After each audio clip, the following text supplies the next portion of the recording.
Bharat, America, रूस, China, ये जितने भी मुल्क हैं ना, चांद पर क्यों जाना चाहते हैं? आप ये जानना चाहेंगे ना? नमस्ते, मैं राशिद।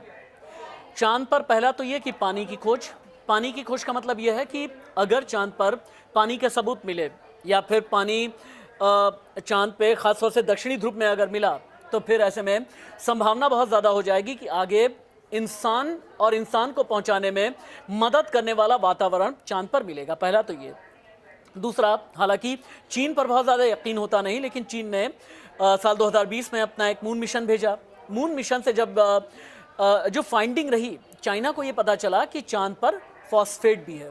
फॉस्फेट का मतलब यह है कि अगर फॉस्फेट मिला है यानी चांद पर आगे, अभी नहीं, 100 साल, 150, 200 साल के बाद में खेती किसानी भी हो सकती है। ये दूसरी बात है।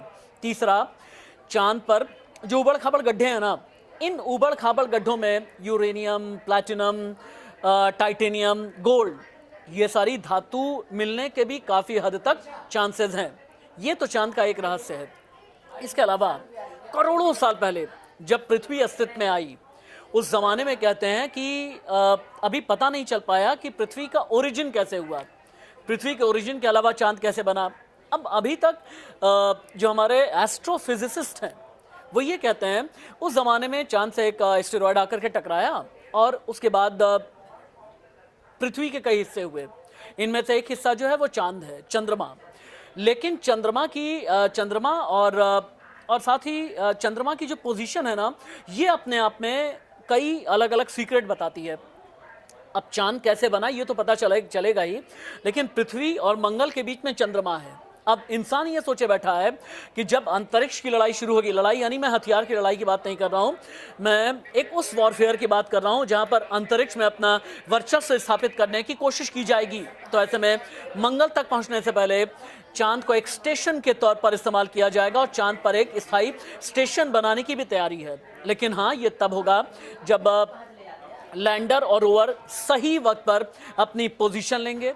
जब चांद पर लैंडिंग के बाद हमें ये पता चलेगा, जब धरती पर सिग्नल्स आएंगे और ये पता चलेगा कि चांद से सिग्नल में हमें क्या मिल रहा है।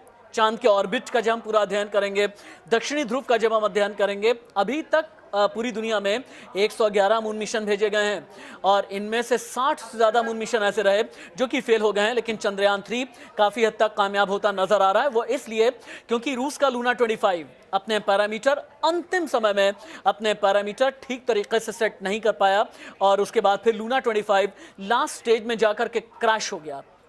खैर, इसरो की मेहनत है, चंद्रयान 1, चंद्रयान 2 और अब चंद्रयान 3, यानी आप इंतजार कीजिए चंद घंटों का, या यूं कहें कि चंद मिनट का इंतजार, और चांद पर फतेह होना तय है। नमस्ते।